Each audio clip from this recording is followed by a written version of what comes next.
My wife told me she was on a girls' trip to Miami with her college friends. 3 days later my boss posted vacation photos from a beach resort in Cancun, and standing right behind him with her hand resting on his shoulder was my wife. My name is Danny Cooper and I live in Columbus, Ohio. I am 34 years old and for the last 9 years I worked as a territory sales rep for a regional building supply company. My wife Melissa is a labor and delivery nurse at a hospital across town.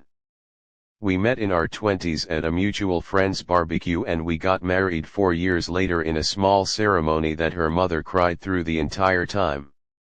We bought a modest 3-bedroom house in a quiet neighborhood near a park where we used to take our dog on evening walks. Life was not glamorous but it was ours. We had a rhythm. She worked 12-hour shifts 3 days a week and I traveled around the state visiting hardware stores and lumber yards, building relationships with owners who had known me since I was fresh out of college. My boss was a man named Rick Sanders, the regional manager who had hired me straight out of school and who I considered something close to a mentor. He came to our wedding. He held our nephew at a company picnic and joked that he wanted grandkids before I did. Melissa and Rick's wife used to trade recipes at company holiday parties. That was the life I thought I had, ordinary, steady, and safe, right up until the week everything came apart. It started with small things that I brushed off because I did not want to be the kind of husband who questioned every text message. Melissa began picking up extra shifts, then canceling plans we had made months ahead of time. She started keeping her phone face down on the counter, something she never used to do. When I asked her about it she laughed it off.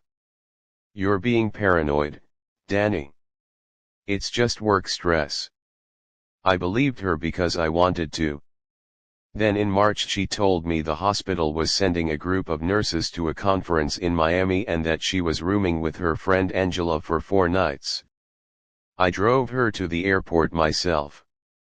I kissed her goodbye at the curb and told her to have fun. She smiled and said, "I'll call you tonight," and then she didn't. The first night she texted a quick message saying the flight was fine and she was exhausted. The second night nothing.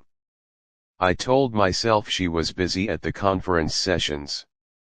On the third night I was scrolling through Facebook before bed when I saw a notification. Rick Sanders had been tagged in a set of new photos. I almost scrolled past it out of habit, but something made me stop. The caption said, "Best week of the year, Cancun never disappoints." I clicked on the album expecting to see Rick and his wife by a pool. Instead I saw Rick standing on a beach at sunset in a group of people I did not recognize, and right beside him, wearing sunglasses and a sundress I had bought her for her birthday, was Melissa. Her hand was on his shoulder. In another photo they were seated together at a dinner table, her head tilted toward him laughing at something he had said. I sat there staring at my phone for what felt like 20 minutes. My hands were shaking. I zoomed in on her face to make sure I was not imagining things, but there was no mistaking her. I texted her immediately. "How's the conference in Miami going?" She replied within a minute. "Good, long day of sessions, heading to bed." I stared at that lie glowing on my screen and felt something inside me go cold. I did not respond.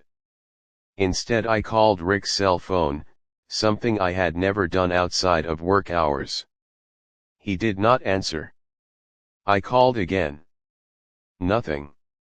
By the 4th ring on my 3rd attempt I heard him pick up and immediately hang up. The next morning I called the airline using the confirmation number from the email Melissa had forwarded me weeks earlier when she asked me to help book her flight. I gave the agent her name and asked to confirm her itinerary. The agent told me the flight she was booked on was headed to Cancun, not Miami, and that it had a connecting return 2 days later than what she told me. My stomach dropped. I sat at my kitchen table with my laptop open and pulled up Rick's public profile again, scrolling through years of old posts, and found comments from Melissa on his photos going back nearly a year, comments that were friendly at first and then increasingly familiar, inside jokes, hearts, comments at 2 in the morning. When she finally landed back in Columbus, I picked her up at the airport like nothing had happened. In the car I asked her how the conference sessions went. She rattled off details about workshops and speakers with a confidence that told me she had rehearsed this. I waited until we were home, sitting across from each other at the kitchen table, before I set my phone down in front of her, showing the photo of her and Rick on the beach.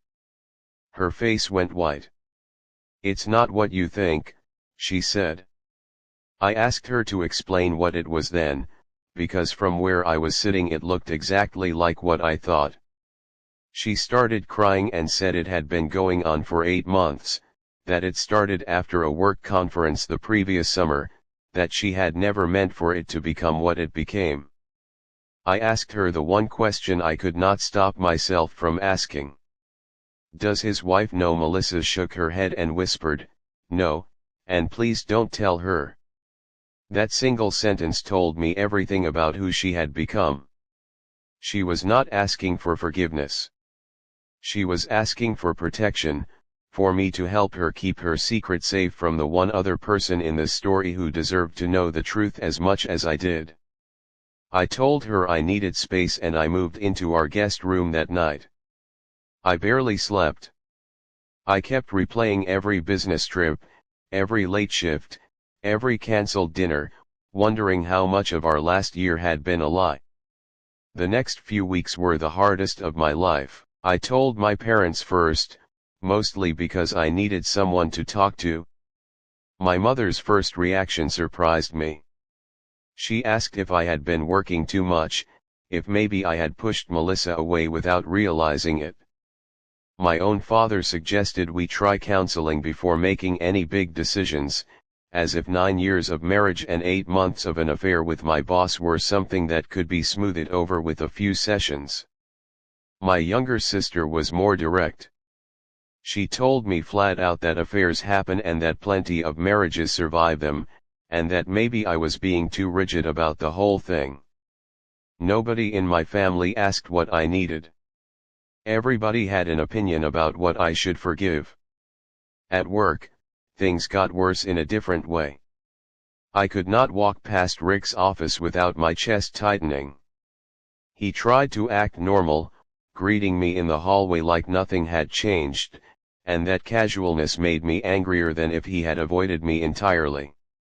One afternoon he stopped me by the break room and said, "Danny, I think we should talk about this like adults." I looked at him and said, "You had 8 months to talk to me like an adult. You chose Cancun instead." He didn't have a response for that. I started dreading the sound of his voice over the phone during work calls. I started dreading going home to a house that suddenly felt like a stranger's. The lowest point came about 3 weeks after I found out. I was sitting alone in my truck in the parking lot of the grocery store, engine off, just staring at the steering wheel, unable to make myself go inside and buy groceries for a life I no longer recognized. I had lost almost 10 pounds without trying. I was sleeping maybe 4 hours a night. Melissa kept sending texts asking if we could talk, if there was any chance for us, and each one felt like it was asking me to carry a weight that was never mine to carry in the first place. I remember sitting in that parking lot thinking that I had spent 9 years building a life around 2 people who had been lying to me together, and that everyone around me seemed more interested in keeping the peace than in acknowledging how badly I had been wronged. That night something shifted in me. I stopped waiting for an apology that would fix anything, and I stopped waiting for permission from my family to be angry. I picked up my phone and called Rick's wife, a woman named Carol who I had known for years, who had brought soup to our house once when I had the flu. I did not do it out of spite. I did it because I believed she deserved the same truth I had been denied for 8 months. I told her everything, the photos, the flights, the months of hidden comments. There was a long silence on the line, and then she said quietly, "I knew something was wrong. I just didn't want to believe it." We talked for almost an hour that night, two strangers bound together by the same betrayal, and for the first time since I saw that photo I did not feel alone in what had happened to me. The next morning I filed for divorce. I also submitted a formal complaint to Human Resources about Rick's conduct, laying out the timeline and the fact that this had involved travel connected to a work trip he had used company time to justify. I was not trying to destroy his career. I was simply done protecting people who had never once considered protecting me. Within 2 months Rick was quietly moved to a different division after HR completed their review, and I later heard from a co-worker that his marriage did not survive the fallout either. Carol filed for divorce not long after our phone call. Melissa moved in with her sister across town while our house went up for sale. She tried a few more times to explain herself, to ask if there was any version of us that could still exist. I told her the truth the last time we spoke. I said, "I don't hate you, Melissa, but I can't build anything else on top of this." She nodded and did not argue, because I think somewhere underneath everything she already understood that the